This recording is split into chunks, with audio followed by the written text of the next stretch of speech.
हर इंसान अपनी जिंदगी में बदलाव चाहता है, लेकिन असली सवाल ये है कि क्या वो बदलाव अंदर से शुरू होता है। नमस्कार दोस्तों, स्वागत है आपका हमारे चैनल पर। आज हम बात करने वाले हैं the 7 habits of highly effective people, जिसे स्टीफन आर कोवे ने लिखा है।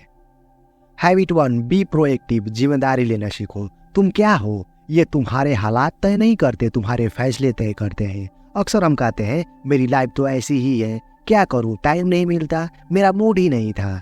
लेकिन लेखक कहते हैं कि रिएक्ट मत करो, रिस्पॉन्ड करो, जवाब दो, सोच कर समझ कर, क्योंकि हर उत्तेजना और आपके जवाब के बीच एक स्पेस होती है और उस स्पेस में आपके पास चुनाव करने की शक्ति होती है।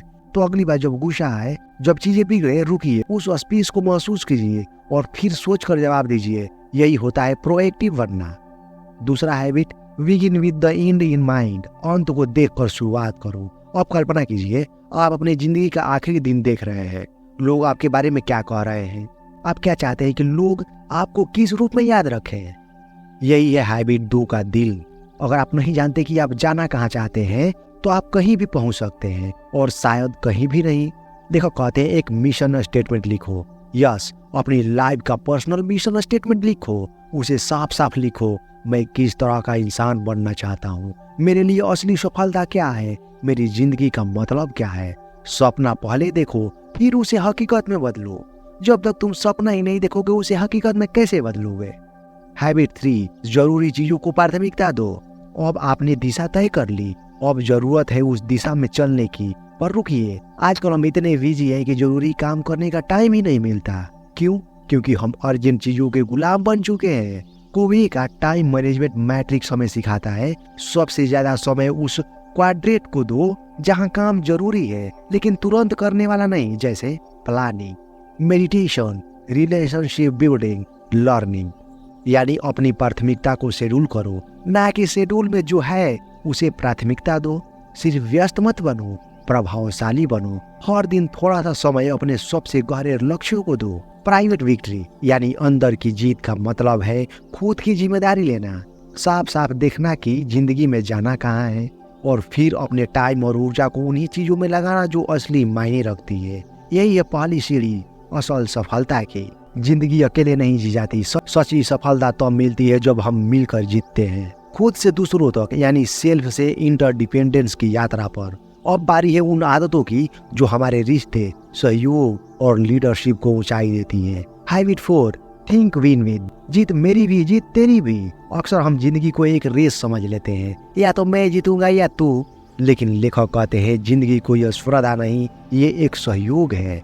Win win is not a technique, it's a total philosophy of human interaction. Win win सोचने का मतलब है मैं अपनी भी वैल्यू समझता हूँ और तेरी भी इज्जत करता हूँ। हम एक ऐसी रास्ता खोज सकते हैं जहाँ दोनों को फायदा हो। ये सिर्फ बिजनेस या डील में नहीं, बल्कि रिश्तों में, दोस्ती में, परिवार में, हर जगह लागू होता है।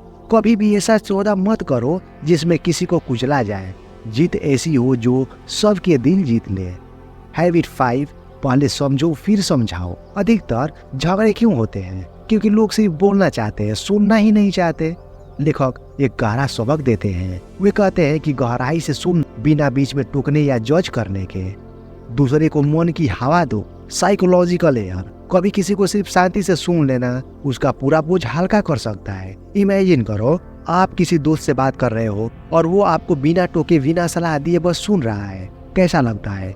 विश्वास पैदा होता है, दिल जुड़ता है। पहले समझने की कोशिश करो, फिर लोग खुद ब खुद तुम्हें समझना चाहेंगे। हैबिट 6, अलग अलग शक्तियां जोड़ो, कमाल कर दो। जब हम डिफरेंसेस को समान देते हैं तो हम एक साथ ऐसा समाधान बना सकते हैं जो अकेले कभी मुमकिन नहीं था। The whole is greater than the sum of its parts. Synergy का असली जादू तब होता है जब हम ईगो को साइड कर देते हैं और टीम वर्क को अपनाते हैं। हर किसी की सोच, अनुभव और शैली अलग है और अगर हम इन्हें मिलाएं तो कुछ नया, कुछ शानदार जन्म ले सकता है। क्या आप लगातार भाग रहे हैं बिना रुके, बिना थमे? कहीं ऐसा तो नहीं कि आप खुद को ही खो बैठे हैं। लेखक हमें बताते हैं कि सिर्फ दौड़ते मत रहो, खुद को तराशो भी। एक्स को तेज करो, शाह को शार्पन करो, यानी खुद को रिचार्ज करना, रिन्यू करना, ताकि आपकी सफलता टिकाऊ। हैबिट 7, शार्पन द शाह, काम मत बढ़ाओ, समझदारी से जियो। Don't work harder, work smarter. ये आदत कहती है रुकिए, सांस लीजिए और खुद को 4 क्षेत्रों में फिर से जीवित कीजिए। पहला, शारीरिक ऊर्जा, फिजिकल रिचार्ज। क्या आप दिन भर थके थके से रहते हैं? क्या शरीर में सुस्ती है? इसका कारण है एक्सरसाइज की कमी, नींद की अनदेखी। अपने शरीर को फ्यूल दो, योग करो, टहलो, डांस करो या कोई भी मूवमेंट जो आपको जीवंत बनाता है। नींद को लग्जरी नहीं, जरूरत मानिए, क्योंकि थका हुआ शरीर कभी भी शार्प प्रदर्शन नहीं कर सकता।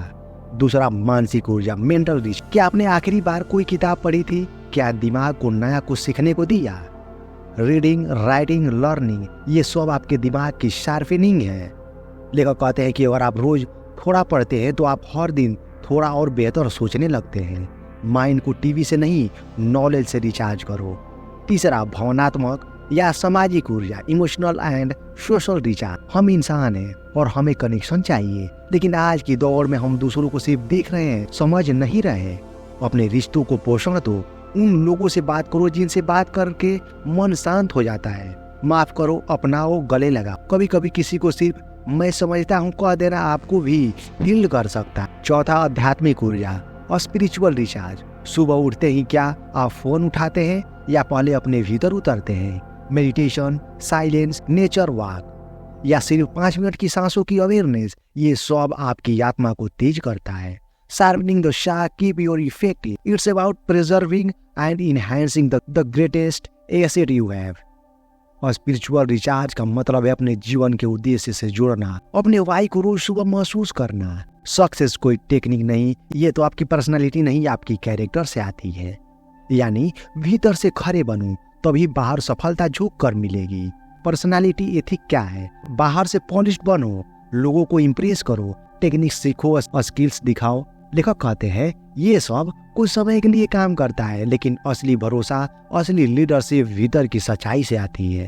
कैरेक्टर एथिक्स का मतलब है सच्चाई, विनम्रता, साहस, धैर्य। ये वो बीज है जो धीरे धीरे अंदर बोए जाते हैं, लेकिन जब वो फलते हैं तो पूरी जिंदगी बदल देते हैं। आप दूसरों को तब तक इंस्पायर नहीं कर सकते जब तक आप खुद इंस्पायर्ड ना हो। लेखक की सीधी बात है, अगर आप बदलना चाहते हैं तो अपने अंदर के प्रिंसिपल्स को बदलो, ना कि अपने वर्ड्स और जेस्चर को। सच्चा बदलाव तो आता है जब आप खुद के साथ ईमानदार होते हैं, अपनी कमजोरियों को देखने की हिम्मत रखते हैं और उन्हें सुधारने का धैर्य रखते हैं। You attract success not by chasing it but by becoming the kind of person become is drawn to. यानी सफलता को पकड़ने मत भागो, बल्कि खुद को इतना मजबूत और ईमानदार बनाओ कि सफलता खुद तुम्हारे पास चल कर आए।